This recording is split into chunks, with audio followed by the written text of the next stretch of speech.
Il y a 3 ans. Si quelqu'un m'avait dit que ma vie prendrait ce tournant, je lui aurais ri au visage. À cette époque, j'avais 25 ans. Mon mari, que je vais appeler Lucas, en avait 29. Et nous avions déjà un petit garçon de 2 ans. Quand j'ai rencontré Lucas, j'étais loin d'être expérimenté en amour. En réalité, je n'avais été proche que de 2 hommes avant lui. Mais Lucas, lui, c'était tout l'inverse. Il avait une réputation bien connue. Un homme charismatique, séduisant, le genre qui ne reste jamais longtemps seul. Toujours entouré, toujours convoité. Et surtout, incapable de se poser. Au début de notre relation, j'ai vite compris que j'étais en terrain instable. Lucas voyait plusieurs personnes en même temps, et il ne s'en cachait pas vraiment. Il m'avait même dit un jour, presque froidement. « Tu ne pourras jamais combler tous mes besoins si on devient exclusif. » Cette phrase m'avait blessée, mais elle avait aussi réveillé quelque chose en moi. Alors au lieu de partir, je l'ai défié. Je lui ai posé un ultimatum simple. Soit il essayait sérieusement avec moi, soit il me perdait définitivement. Contre toute attente, il a choisi moi. Au début, tout semblait presque irréel. Notre relation est devenue intense, passionnée, presque excessive. Nous étions constamment proches, fusionnels, comme si on voulait rattraper le temps perdu. Et à ma grande surprise, je me suis découverte moi-même. Moi qui avais grandi avec des valeurs très strictes, une éducation religieuse qui prônait la retenue. Je réalisais que j'avais enfoui une partie de moi que je ne connaissais pas. Avec lui, tout était différent. Je me sentais vivante. Quand nous avons emménagé ensemble, j'étais convaincue d'avoir réussi quelque chose d'impossible. Même sa mère m'avait dit un jour, en souriant. Je n'aurais jamais pensé que quelqu'un réussirait à le calmer. Ces mots m'avaient rempli de fierté. Mais au fond, je n'étais jamais totalement rassurée. Alors j'ai commencé à surveiller. Discrètement, puis de moins en moins. Je vérifiais ses réseaux sociaux. Je faisais attention à ses déplacements. Je cherchais le moindre signe de trahison. Mais, rien. Lucas semblait fidèle. Présent. Investi. Et quand je suis tombée enceinte, tout s'est accéléré. Nous nous sommes mariés. Et peu de temps après, notre fils est né. C'est là que tout a commencé à changer. Pas brutalement. Mais lentement. Subtilement. Lucas n'était plus le même homme. Il avait coupé ses longs cheveux. Il sortait beaucoup moins. Il ne passait plus ses soirées avec ses amis. Il travaillait énormément. Au début, j'étais fière de lui. Il devenait responsable, stable, sérieux. Tout ce que j'avais voulu. Mais une partie de moi ne reconnaissait plus l'homme que j'avais épousé. Et puis, il y avait autre chose. Notre intimité. Elle avait changé. Avant, nous étions inséparables. Maintenant, c'était devenu rare. Une fois par semaine, parfois moins. Au début, j'ai pensé qu'il me trompait. Alors j'ai recommencé à chercher. Mais encore une fois, rien. Juste un homme fatigué, absorbé par son travail. Et de plus en plus distant. Le plus étrange, c'est que pendant que lui s'éloignait, moi, je changeais aussi. D'une manière que je ne comprenais pas. Mes envies devenaient plus fortes. Plus présentes. Presque envahissantes. C'était nouveau pour moi. Et sans vraiment m'en rendre compte, j'ai commencé à chercher ailleurs. Pas physiquement au début. Mais dans ce que je regardais. Dans ce que j'imaginais. Au fil du temps, mon esprit s'est mis à vagabonder. À imaginer des situations que je n'aurais jamais envisagées auparavant. Certaines pensées me mettaient mal à l'aise. Mais elles revenaient sans cesse. Et plus j'essayais de les ignorer, plus elles devenaient fortes. Avec Lucas, quelque chose s'était brisé. Même quand nous étions proches. Je sentais une distance invisible entre nous. Comme s'il faisait un effort. Mais sans vraiment en avoir envie. Alors j'ai décidé de lui parler. Lucas a essayé. Il a fait des efforts. Il s'est rapproché de moi. Il a tenté de raviver ce que nous avions. Mais malgré tout, je sentais que quelque chose manquait. Quelque chose d'essentiel. C'est à ce moment-là que j'ai commencé à me demander si ma vie allait rester comme ça. Incomplète. Frustrante. Et lentement, une idée a commencé à s'installer dans mon esprit. Une idée que je n'aurais jamais imaginé accepter un jour. Cette idée, je ne l'ai pas acceptée tout de suite. Au début, elle me faisait peur. Je savais que ce n'était pas sans conséquence. Je savais que ça pouvait tout détruire. Mais malgré ça, elle revenait sans cesse. Comme une petite voix insistante dans ma tête. Un jour, Lucas est rentré à la maison avec un grand sourire. Il venait d'obtenir une promotion. Plus de responsabilités. Plus d'heures de travail. Plus d'argent aussi. Il était fier et heureux. Et moi? J'ai souri. Je l'ai félicité. Je l'ai encouragé. Mais à l'intérieur, je ressentais tout autre chose. Une angoisse profonde. Parce que je savais ce que ça signifiait. Encore moins de temps ensemble. Encore plus de distance. Et une relation, déjà fragile. Je n'ai pas voulu casser sa joie. Alors au lieu de parler directement, j'ai commencé à changer. À devenir irritable. À provoquer de petites tensions. Pas par méchanceté. Mais parce que je voulais qu'il remarque que quelque chose n'allait pas. Et ça a marché. Un soir, il m'a regardé sérieusement et m'a dit. Dis-moi ce qui se passe. Ce soir-là. Tout est sorti. Ma frustration. Mon manque. Mes doutes. Et puis. Cette idée. J'ai hésité avant de le dire. Mais finalement, les mots sont sortis. Et si, on ouvrait notre relation? Le silence qui a suivi était lourd. Lucas m'a regardé, comme s'il ne me reconnaissait plus. Puis il a secoué la tête. Non. Jamais. Sa réponse était claire. Froide. Définitive. Mais je n'ai pas abandonné. Les jours suivants, j'ai ramené le sujet. Encore. Et encore. Toujours avec prudence. Mais avec insistance. Et à chaque fois, il refusait. Puis un jour, contre toute attente, il a changé d'avis. Il est rentré à la maison, calme, presque trop calme. Il s'est assis en face de moi et a dit. D'accord. On peut essayer. J'étais surprise. Je voulais comprendre pourquoi. Mais je n'ai pas posé de questions. J'avais peur.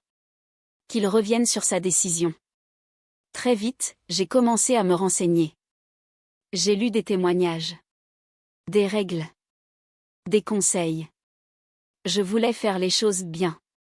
Comme si c'était possible. Nous avons alors établi des règles. Des limites, censées nous protéger. Ne pas fréquenter des amis ou des collègues, toujours rester prudent, ne jamais ramener quelqu'un à la maison, protéger notre fils de tout ça, se tenir informé, toujours. Et surtout, ne jamais développer de sentiments. Nous avons aussi décidé d'être totalement transparents. Accès au téléphone. Au compte. Aux messages. Tout devait être clair. Sans secret. Sur le papier, tout semblait logique. Équilibré. Presque rassurant. Mais la réalité est toujours différente. J'ai été la première à me lancer. Je me suis inscrite sur une application de rencontre. Au début, j'étais nerveuse. Chaque conversation me donnait le trac. Mais très vite, cette peur a laissé place à autre chose. Une forme d'excitation. J'ai rencontré plusieurs hommes. Différents. Attentifs. Intéressés. Puis 3 d'entre eux sont devenus réguliers dans ma vie. Je me souviens encore du jour où j'en ai parlé à Lucas pour la première fois. Il a essayé de rester impassible. De faire comme si ça ne le touchait pas. Mais dans son regard, j'ai vu quelque chose se briser. À ce moment-là, j'ai hésité. Je me suis demandé si je devais arrêter. Mais il m'a dit. Ça va, J'ai juste besoin de temps. Alors, j'ai continué. Petit à petit. J'ai arrêté de lui raconter. Pas parce que je voulais mentir. Mais parce que je voyais la douleur que ça lui causait. De son côté, Lucas avait du mal. Là où moi, j'avançais vite. Lui restait en retrait. Il n'avait rencontré que 2 personnes. Alors pour ne pas le blesser, j'ai réduit ce que je faisais. Du moins, en apparence. Parce qu'en réalité, je lui cachais certaines choses. Et un jour, il a découvert la vérité. Il a pris mon téléphone. Il a lu les messages. Et tout s'est effondré. Ce jour-là, quelque chose s'est définitivement cassé entre nous. Son regard avait changé. Sa façon de me parler aussi. Il y avait de la distance. De la colère. Et quelque chose de plus sombre encore. J'ai compris que la situation nous échappait. Alors j'ai pris une décision. Seule.